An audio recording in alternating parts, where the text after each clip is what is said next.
Registered name's Boomer7. He goes by Boomer.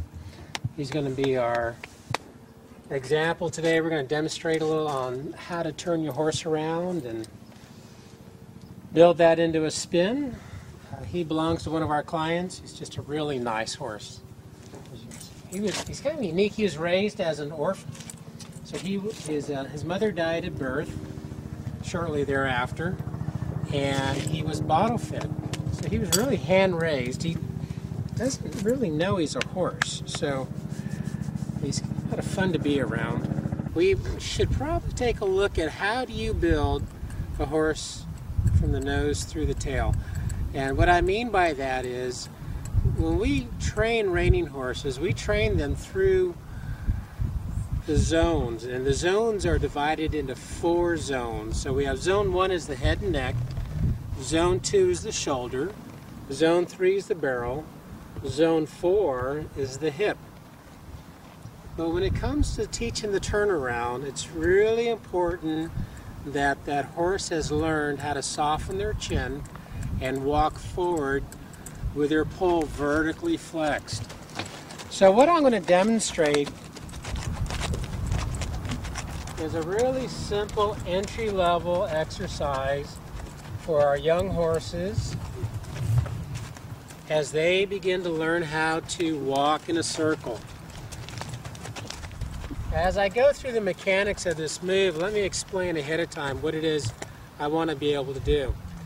First thing is, I want to soften his chin to the inside. When you bend a horse laterally and you have vertical and lateral flexion like this in zone 1, you're able to soften that poll and connect his inside front foot with his chin.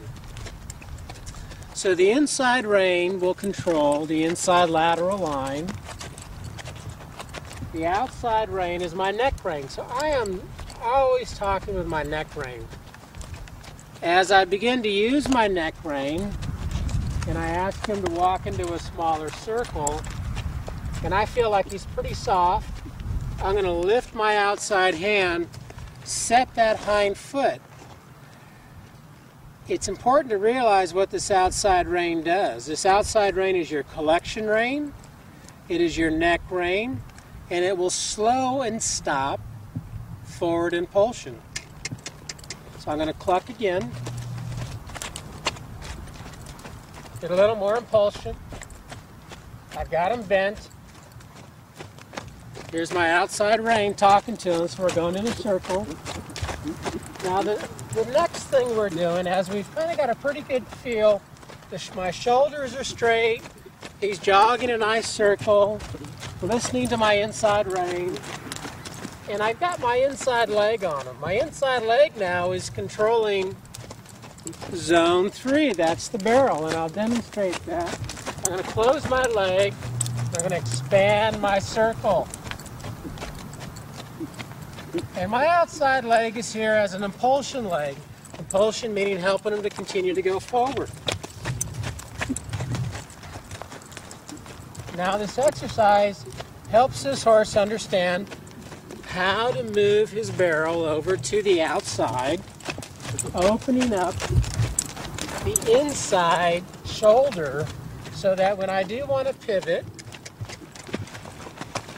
we can just go right into a pivot by releasing my inside leg. I close my inside leg, and he goes back out into a circle. The thing to remember about this inside rein is you want this inside rein up here in front of your saddle horn. So I'm just going to gather some rein up to show you. So this hand position should be in front of the saddle horn, outside ear, inside rein, saddle horn, chin. That really will help your balance. And then I bring my outside hand, my neck rein, in front of my inside rein. Again, we're trotting off my inside leg. So I've got a leg yield, an inside leg yield, moving his barrel over. Now I'm going to release, and I'm still going to ride him forward. And I'm just going to keep working with him right now because he's just kind of popping around. And then I'm going to ask him to go into the turnaround. And you can see I still have contact with that inside rein because I want that shoulder up. I want that hind foot committed. I want my neck rein talking to him. And I can tighten the collection up and get him back on his hind end. And then I can release him moving forward. Now, the cue for the turnaround begins with the release of the inside leg and the neck rein application. So I'm going to come around here, take my inside leg off, close my outside leg, pick up my outside hand, and my horse is going to go into a turnaround or a spin. Now, as he's spinning, what I want to feel is cadence. I really don't want him rushing, but I do want that pivot foot fairly consistently placed underneath my inside stirrup. I want to line up on that outside ear, neck rein, saddle horn, my chin, and I want equal balance in both of my stirrups. The thing to remember with your young horses is that when you first start this exercise, you need to have the inside rein, soften that chin. You need to begin to understand how to move away from the neck rein. You can help that by applying the neck rein and then checking with your inside rein. Neck rein, inside rein. Neck rein, inside rein. Neck rein, inside rein. Neck rein, inside rein. Now, one of the things I want to point out with the reins, you really need to think of your reins as if they're two solid sticks. A lot of people get into trouble because they don't understand that the neck rein has no bit pressure. So they end up rolling over the top and pulling their horse's head to the outside. In many cases, making that horse back up inadvertently. Now remember, it's not the neck rein that makes the horse turn. It's the neck rein that provides the cue. So that has to be taught. So here we go again. I want to review this one more time. Inside rein, outside rein, inside leg, releasing my inside leg and closing my outside leg is his cue to turn around. Again, you want equal weight distribution. I'll just ask him to keep turning.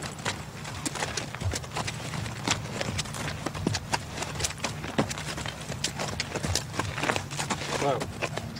Now, one of the ways that I'm able to achieve that shutdown right where I wanted it was I was able to use my voice. The horse has been trained to stop on whoa.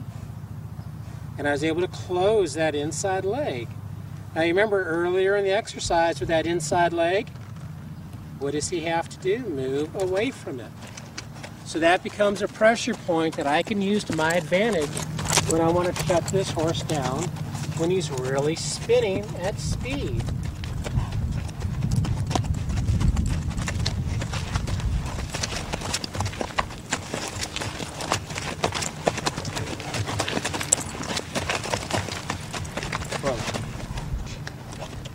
So that leg right there will also take that horse, stop him in his tracks. Okay, so let's review. If you pull the outside rein too tight, you're going to get that horse backing up. So remember, release that neck rein, but to set the inside hind pivot foot, lift your outside hand gently. That's all it takes. Whoa. When you do want to stop the horse, say whoa.